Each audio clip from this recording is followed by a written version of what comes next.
Today we are going to start our third class on dissolution and the topic is treatment of realization expenses. देखो, जब हम dissolution करेंगे तो obviously हमको realisation account prepare करना है, एसेट्स को बेचने हैं, लायबिलिटीज को पेड ऑफ करना है। तो इस एक्टिविटी में मैं कभी-कभी कुछ एजेंट्स का हेल्प लेता हूँ, कभी-कभी मैं पार्टनर्स को ही रिस्पांसिबिलिटी देता हूँ ताकि वो लोग ये सब काम करें, या फर्म खुद कैरी आउट करता है ये सारे ऑपरेशंस को।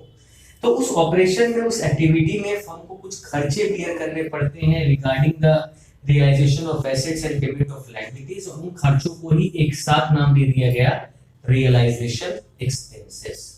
अब रियलाइजेशन एक्सपेंसेस जब आपके बड़े सम में आएगा एडजस्टमेंट के रूप में, इसको हम कैसे ट्रीट करेंगे ये इंपॉर्टेंट बात है। देखो, अ partner is paid remuneration, partner को हमने क्या पे कर दिया, रेम्यूनरेशन मींस सैलरी वगैरह दिया है for his activity, and realisation expenses are made by the firm, और खर्चा कौन बेयर कर रहा है, फर्म। मतलब हम पार्टनर को रेम्यूनरेशन दे रहे हैं, एक तरफ रेम्यूनरेशन हमें दे दिया कि भैया आप काम किए, आपको मैंने सैलरी वगैरह दे दिया, लेकिन खर्चा जो भी लगा उस एक्टिविटी में उसके लिए फर्म बेयर कर रहा है। तो अब for remuneration to a partner, तो अगर मैं पार्टनर को रेम्यूनरेशन दे रहा हूं तो उसका जर्नल क्या बनेगा, realisation account debit to partner capital. थोड़ा सा कॉमन सेंस की अगर बात करूं तो देखो, मैं एक रियलाइजेशन अकाउंट बना भी लूं और ये पार्टनर कैपिटल, तो आप क्या देखोगे कि देखो realisation account debit to partner. देखो, अगर मैं रेम्यूनरेशन पार्टनर को बेयर कर रहा हूं, दे रहा हूं, तो एज अ फर्म मेरे लिए एक्सपेंसेस है, तो रियलाइजेशन में मैं क्या लिखूंगा, टू पार्टनर। देखो, इसलिए डेबिट साइड में आ रहा है, और पार्टनर्स के लिए क्या है, ये वन टाइप ऑफ इनकम हो सकते हैं, इसलिए वो पार्टनर में क्या आएगा, बाई में आएगा। तो इसीलिए जर्नल क्या बना, realisation account debit to partner from view point of firm and the from view point of partner, मैंने दोनों को समझाया। अब लिखा हुआ है for realisation expenses borne and paid by the firm, मतलब फर्म को ही पे करना था और फर्म ने ही पे किया, तो फर्म ने ही पे किया, जर्नल क्या बनेगा, रियलाइजेशन टू बैंक, क्योंकि फर्म के लिए क्या है, खर्चा है। देखो, फिर आगे रियलाइजेशन में क्या आया, टू बैंक। इस बार बैंक क्यों आया, पार्टनर क्यों नहीं आया, क्योंकि पार्टनर को तो नहीं दे रहे हैं, ये हम कैश में पेमेंट कर रहे हैं, और बैंक में क्या आएगा, बाय रियलाइजेशन। अगर मैं बैंक अकाउंट में यहाँ बना के दिखाऊं आपको, तो आप वहां पे फील करोगे कि कंपनी का बैंक का बैलेंस क्या हो रहा है, कम हो रहा है, इसलिए क्रेडिट साइड में आ रहा है। तो जर्नल जो होते हैं ना, वो लॉजिकली अगर आप समझो तो आपको याद नहीं करने पड़ेंगे। सिंपल चीज है, फर्म पार्टनर को कुछ दे रहा है तो फर्म के लिए खर्चा है, तो रियलाइजेशन में क्या लिखेंगे, टू पार्टनर, और पार्टनर के लिए इनकम है। तो एक एंट्री अगर आप याद रखते हो तो दूसरा तो ऑटोमेटिकली आपको याद रहेगा। तीसरी बात देखो यहाँ पे क्या है, for realisation expenses borne by the firm पर पेड बाय द पार्टनर, मतलब फर्म को बियर करना था लेकिन पे किसने कर दिया, पार्टनर ने। तो अगर कभी ऐसा बात होता है कि फर्म को देना था और दे दिया पार्टनर ने, तो फर्म की तो खर्चा है, लेकिन खर्चा भर किसने दिया, पार्टनर ने, तो पैसा किसको मिलना चाहिए, पार्टनर को। तो फर्म क्या लिखेगा, रियलाइजेशन टू पार्टनर, और पार्टनर में क्या आएगा, बाय रियलाइजेशन। तो वही चीज है देखो, क्योंकि यहाँ पर क्या हो गया, पार्टनर ने बियर किया, तो कंपनी का फर्ज, फर्म का फर्ज बनता है कि जो खर्चा उसको बियर करना था, अगर वो पार्टनर दे देता है तो पार्टनर को खर्चे हम दे दें। For realisation expense borne by the firm paid partly by the firm and balance by the partner, एक से पार्टनर होगा, ठीक है। तो एक कुछ पार्ट क्या कर रहा है, पार्टनर दे रहा है, कुछ पार्ट क्या दे रहा है, फर्म दे रहा है। तो जर्नल क्या बनेगा, रियलाइजेशन टू कैश और बैंक, और रियलाइजेशन टू पार्टनर। देखो, इन दोनों को मैंने कंबाइन कर दिया, तो अगर फर्म पे करता है तो बैंक, पार्टनर पे करता है तो टू पार्टनर, दोनों मिलके करेंगे तो relation to bank to partner. तो कुछ खर्चा फर्म के दोनों ही खर्चा है, तो कुछ पार्टनर को मिलेगा, कुछ हमारे बैंक से क्या हो जाएगा, कम हो जाएगा। तो ये था जहां पे हम पार्टनर को रेम्यूनरेशन भी देते हैं और खर्चा कौन बेयर करता है, फर्म। इसमें ये चार केसेस हैं। आपको जब भी एडजस्टमेंट दिया रहेगा तो वहां क्लियरली बोला रहेगा, और कुछ ना बोला रहेगा, सोच रहा लिखा हुआ रियलाइजेशन एक्सपेंसेस इतना रुपया, तो समझ है ना, वो फर्म पे किया, कौन पे किया, फर्म। तो उसके लिए हम ये लिखते हैं रियलाइजेशन टू बैंक।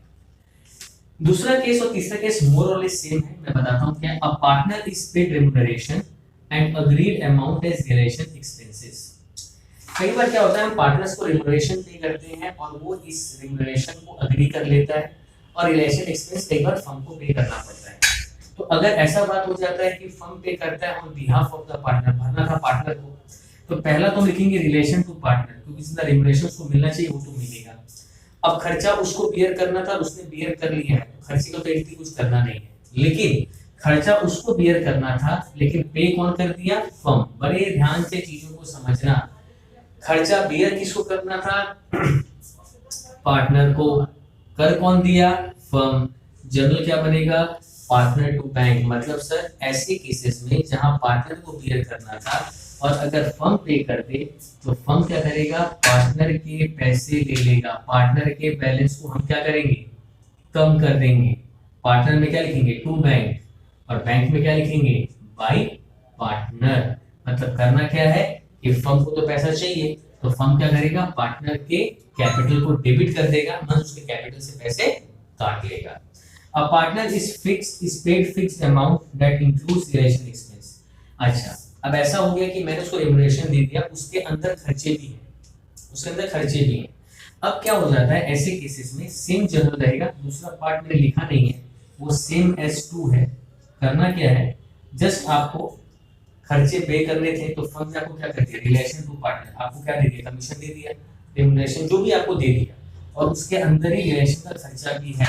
अब वो खर्चे की जिम्मेदारी आपकी है, आप कैसे उसको क्लियर करते हैं। लेकिन आपके बिहाफ में अगर फर्म पे कर दे तो जनरल क्या बनेगा? Partner capital account debit to bank.